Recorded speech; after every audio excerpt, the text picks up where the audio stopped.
Citação de abertura do capítulo: As cinzas. Não acho que as pessoas realmente entendiam como eram afortunadas. Durante os 1000 anos antes do colapso, elas empurravam cinzas para dentro dos rios, empilhavam-nas fora das cidades e, em geral, deixavam-nas lá. Nunca entenderam que sem os micróbios e as plantas que Heschek havia desenvolvido para decompor as partículas das cinzas, a Terra teria sido rapidamente enterrada. Mas, é claro, isso acabou acontecendo de qualquer maneira. Capítulo 15. As brumas queimavam, brilhantes, exuberantes e iluminadas pela luz solar vermelha. Pareciam um incêndio a envolvendo. Era um acontecimento incomum ter brumas durante o dia, mas, mesmo as brumas noturnas, não pareciam ser mais as de Vim. Antes, elas a cobriam e protegiam. Agora, pareciam cada vez mais estranhas a ela. Quando usava alomancia, parecia afastar levemente as brumas, como uma fera selvagem desconfiada que se afasta de uma luz forte.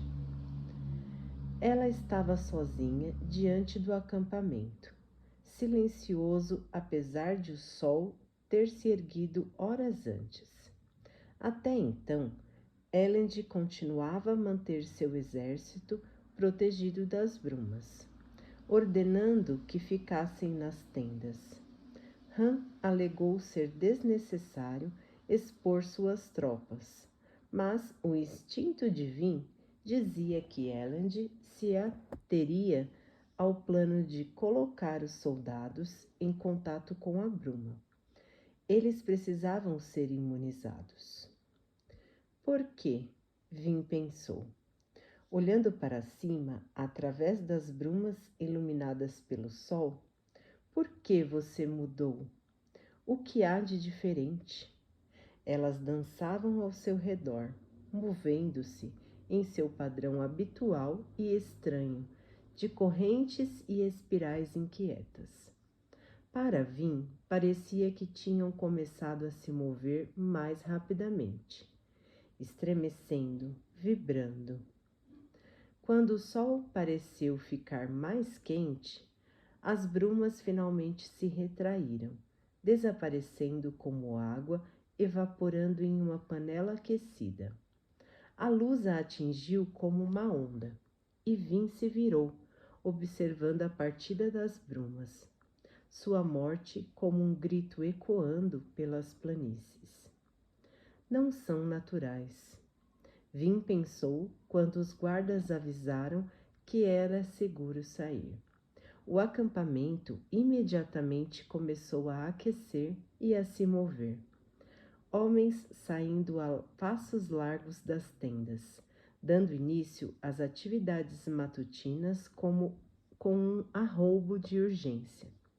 Vim permaneceu à cabeceira do acampamento com a estrada empoeirada aos seus pés. O canal imóvel à sua direita. Ambos pareciam mais reais agora que as brumas haviam desaparecido. Perguntara a Sazed e a Elend suas opiniões sobre as brumas, se eram naturais ou algo mais. E os dois, como bons eruditos que eram, mencionaram teorias apoiando ambos os lados da discussão. Sazed, ao menos, acabara chegando a uma decisão. Concluíra que as brumas eram naturais.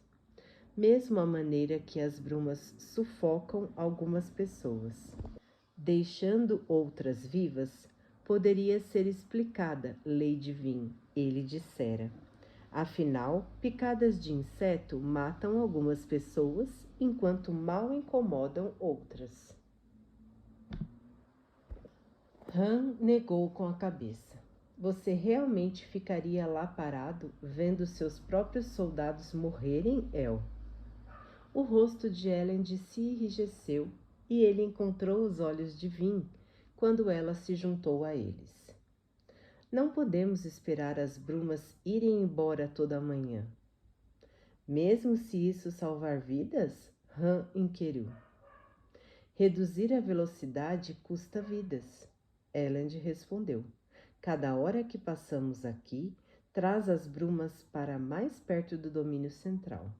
Estamos planejando ficar em cerco por algum tempo, Han. E isso significa que precisamos chegar a Phaedrix o mais rápido possível. Han olhou para Vin buscando apoio. Ela negou com a cabeça. Desculpe, Han. Elend está certo. Não podemos ter um exército inteiro dependente dos caprichos das brumas. Ficaríamos expostos se alguém nos atacasse pela manhã. Nossos homens teriam que reagir e ser derrubados pelas brumas ou se esconder nas tendas e esperar. Han fez uma careta e então pediu licença, saindo com passos pesados em meio às cinzas caídas para ajudar um grupo de soldados a arrumar suas tendas. Vin caminhou até Elend, observando o grande soldado partir. Kelser estava errado sobre ele, disse por fim. Sobre quem? Elend perguntou. Han? Vin assentiu. No fim, após a morte de Kelser, encontramos um último bilhete dele. Dizia que havia escolhido os membros da gangue para serem líderes em seu novo governo. Brisa para ser embaixador, Doxon um burocrata e Han o general. Os outros dois se encaixaram perfeitamente em seus papéis, mas Han... Ele se envolve demais, Elend concluiu. Precisa conhecer cada homem que comanda pessoalmente, ou não fica à vontade. E quando conhece todos eles bem, acaba se afeiçoando. Vinha assentiu em silêncio, observando Han começar a gargalhar e trabalhar com os soldados. Ouça como falamos friamente da vida daqueles que nos acompanham, Elend disse. Talvez fosse melhor se afeiçoar como Han. Talvez assim eu não fosse tão rápido em mandar pessoas para a morte.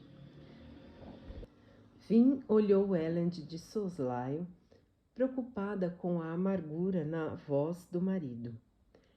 Ele sorriu tentando ocultá-la e desviou o olhar em seguida. Você precisa fazer alguma coisa com aquele seu colosso. Ele está perambulando pelo acampamento, assustando os homens. Vin franziu o senho. Assim que pensou na criatura, tomou ciência de onde ele estava. Perto das margens do acampamento. Não saía nunca do controle de Vin, mas ela só dominava plena e diretamente quando se concentrava. Do contrário, ele seguia apenas suas ordens gerais. Ficar na área, não se matar. Prefiro verificar se as barcaças estão prontas para seguir, Elend disse. Ele olhou para Vin e, quando ela não indicou que o seguiria, deu-lhe um beijo rápido e se afastou. Vin atravessou novamente o acampamento. A maioria das tendas estava desmontada e guardada, e os soldados estavam comendo rapidamente. Ela deixou o perímetro e encontrou o humano sentado em silêncio às cinzas, pairando levemente sobre suas pernas. Ele observava o acampamento com olhos vermelhos, o rosto partido pela pele rasgada que pendia de seu olho direito até o canto da boca. Humano, ela falou, cruzando os braços. O colosso olhou para ela e se levantou, as cinzas caindo de sua figura azul e exageradamente musculosa de quase 3,5 metros. Mesmo com a quantidade de criaturas que Vin já havia matado, mesmo sabendo que controlava totalmente aquela, ela teve um reflexo de medo ao ficar diante da fera gigantesca de pele esticada e rasgos ensanguentados. Por que você veio ao acampamento? Perguntou, dissipando o próprio pânico. Sou humano, ele disse com seu tom lento, deliberado. Você é um Coloss e sabe disso. Eu deveria ter uma casa, o humano disse, como aquelas. Aquelas são tendas, não casas, Vin retrucou. Não pode vir ao acampamento desse jeito. Precisa ficar com os outros Colossos. O humano se virou, olhando para o sul, onde o exército Coloss aguardava, separado dos seres humanos. Eles permaneciam sob o controle de Elend. 20.000 criaturas, agora que haviam recolhido os 10.000 que tinham aguardado com o grosso do exército. Fazia mais sentido deixá-los sob o controle de Elend, pois, em termos de puro poder, ele era um alomântico muito mais forte que Vin. O humano olhou de volta para ela. Por quê? Por que você precisa ficar com os outros? Vin questionou. Por que você deixa as pessoas no acampamento desconfortáveis? Então elas deveriam me atacar. Por isso você não é um ser humano. Não atacamos as pessoas apenas porque nos deixam desconfortáveis. Não, você nos faz matar elas no seu lugar. Vin hesitou, inclinando a cabeça. No entanto, o humano apenas virou o rosto, encarando o acampamento outra vez. Seus olhos brilhantes e vermelhos dificultavam adivinhar o que estava pensando. Mas Vin quase sentiu um anseio, um desejo em sua expressão. Você é uma de nós, o humano disse. Vin ergueu os olhos. Eu?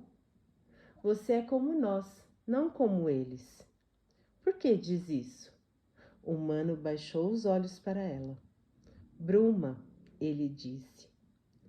Vin sentiu um calafrio momentâneo, embora não tivesse ideia do motivo. Como assim? O humano não respondeu. Humano, ela disse, tentando outra tática. O que você acha das brumas? Elas vêm à noite. Vin assentiu. Sim, mas o que você acha delas? Seu povo, eles temem as brumas? Elas já mataram alguns de vocês? Espadas matam, chuva não mata, cinzas não matam, bruma não mata. Lógica razoavelmente boa, Vin pensou. 1 ano atrás eu teria concordado. Ela estava prestes a desistir dessa linha de pensamento quando o humano prosseguiu. Odeio a bruma. Vin esperou. Odeio a bruma porque a bruma me odeia. O humano falou, olhou para ela. Você sente isso? Sim, Vin respondeu surpresa consigo mesma. Sinto. O humano a encarou, uma risca de sangue escorrendo da pele rasgada ao lado do olho, correndo pela pele azulada, misturando-se aos flocos de cinza. Por fim, ele assentiu como se aprovasse a resposta honesta dela. Vin estremeceu. A bruma não está viva, pensou. Ela não pode me odiar. Estou imaginando coisas. Mas, no passado, anos antes, ela havia usado as brumas, enquanto combatia o Senhor Soberano. De alguma forma, ganhara um poder sobre elas. Fora como se usasse as brumas para abastecer sua alomancia, em vez de metais. Apenas com esse poder conseguiu derrotar o Senhor Soberano. Aquilo acontecera muito tempo antes, e ela nunca se vira capaz de repetir aquele feito. Havia tentado várias vezes com o passar dos anos, e depois de muitos fracassos, começou a pensar que talvez pudesse ter se enganado. Certamente, em tempos mais recentes, as brumas haviam ficado pouco amistosas. Tentava se convencer de que não havia nada de sobrenatural naquilo, mas sabia que não era verdade. O que dizer daquele espírito da bruma? A coisa que tentara matar Elend e depois o salvara ao mostrar a Vin como transformá-lo em um alomântico. Era real, Disso ela estava certa, mesmo que não o tivesse visto no último ano. O que dizer da hesitação que sentia diante das brumas, a maneira como elas se afastavam, a maneira como ficavam fora dos prédios e a maneira como matavam? Tudo parecia apontar para o que o humano havia dito. As brumas, as profundezas, a odiavam. E finalmente ela reconheceu o que resistira em admitir por tanto tempo. As brumas eram suas inimigas.